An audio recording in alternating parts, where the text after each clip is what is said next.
आज लखनऊ में बिहार लेनिन जगदेव बाबू का शहादत दिवस मनाया गया और ख़ास करके इसमें समाजवाद पर चर्चा किया गया। हमारे साथ हैं लोकनाथ पटेल जी, जो आज के परिचर्चा की अध्यक्षता कर रहे थे। पटेल जी, हमें आप ये बताएंगे समाजवाद भारत में क्यों लागू नहीं हुआ, क्या कारण था? देखिए, जब देश आज़ाद हुआ उसी समय समाजवाद को लेकर के डॉक्टर राम मनोहर लोहिया का और नेहरू जी से मतभेद हो गया था। डॉक्टर लोहिया के प्रभाव से या उनके आंदोलन से समाजवाद की एक रूपरेखा चली थी और जिसके कारण देश के अंदर सार्वजनिक उद्यम खोले गए, जिसमें पब्लिक की भी भागीदारी सुनिश्चित की गई। अगर पब्लिक की भागीदारी जिस चीज़ में नहीं रहेगी, समाजवाद नहीं आ सकता है। प्रत्येक चीज़ में आम जनता की भागीदारी को ही समाजवाद कहेंगे। लोहिया जी ने समाजवाद की परिभाषा जो की वो संभव बराबरी की, जहाँ तक संभव हो सकता है किया जाए, नहीं तो नहीं किया जाए। कंप्लीट लड़ाई नहीं लड़ी। भारत में जब सामाजिक व्यवस्था ही लचर थी, पहले ज्ञान ही यही था कि जो समाज की धर्म की पुस्तकों को सुना दे लोगों को, यही ज्ञान माना जाता था। रामचरितमानस की चौपाइयों को जो सुना देता था, यही ज्ञान माना जाता था। तो समाजवाद की इसीलिए नहीं आ पाया क्योंकि इसका शुरुआती जो शिक्षा का व्यवस्था थी वो त्रुटिपूर्ण थी। लोगों को सही तरीके से शिक्षित नहीं किया गया। पटेल जी, हमको ये भी बताएंगे कि कार्ल मार्क्स और लोहिया जी, कार्ल मार्क्स और लेनिन जी, मैं देख रहा हूँ कि विगत कुछ वर्षों में एक जगह वो सिमटते चले जा रहे हैं। इतिहास के पन्नों में शायद इनका रहेगा। क्या इसी तरह हमारे जो महापुरुष भारत के थे, चाहे बाबू जगदेव सिंह हो, चाहे राम स्वरूप वर्मा हो, क्या ये भी इतिहास के पन्ने में चले जाएंगे?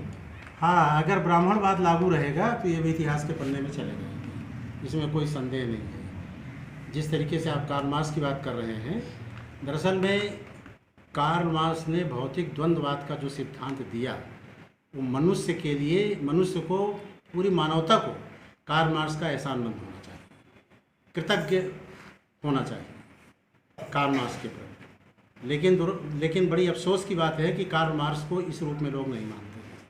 द्वंद्वात्मक भौतिकवाद दिया गया कांग्रेस का, वो कार्ल मार्क्स का। भारत में ब्राह्मणवाद की वजह से किसी की भी विचारधारा पनप नहीं पा रही। भारत में बंगाल, त्रिपुरा और एक अभी प्रांत कौन था, केरला, इन सब में साम्यवादी सरकारें रही, खत्म हो गई, क्योंकि यहाँ वर्ण के रहते वर्ग संघर्ष नहीं हो सकता। जब तक वर्ण रहेगा देश में, वर्ग संघर्ष नहीं होगा, और जब तक वर्ग संघर्ष नहीं होगा, समाजवाद नहीं आएगा। क्या वर्ग संघर्ष के लिए एक नई तरह से कोई शुरुआत करनी होगी भारत में?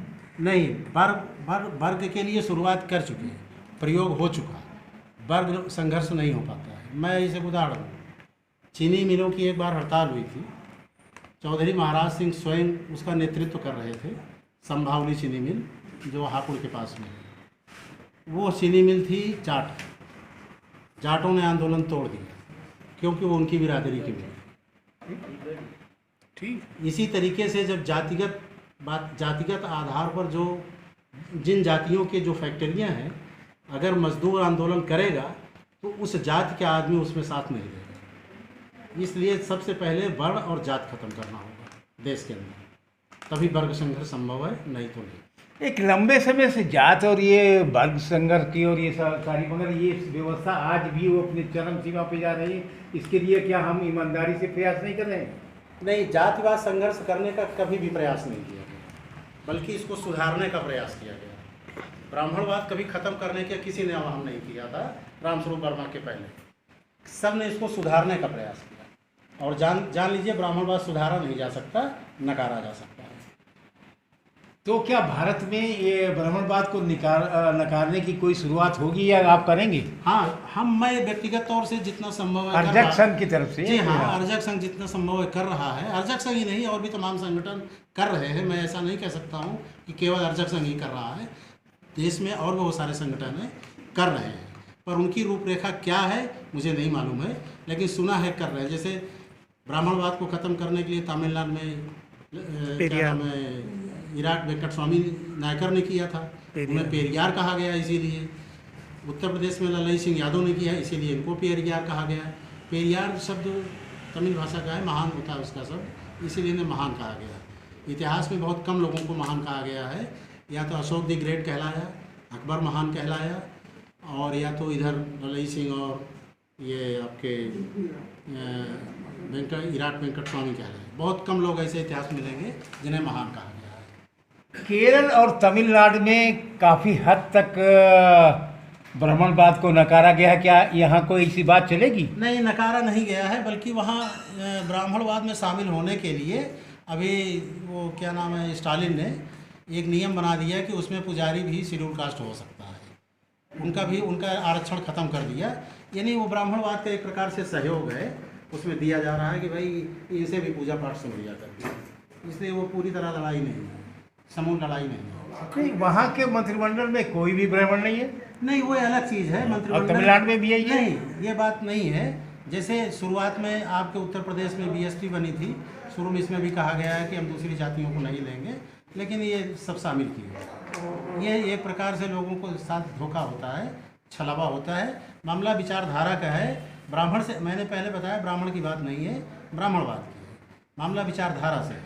उस विचारधारा को अगर वो लागू करते हैं तो ब्राह्मण से केवल मतलब नहीं, ब्राह्मण का आशय जात से नहीं होता है, ग्रंथों से है, विचारधारा से।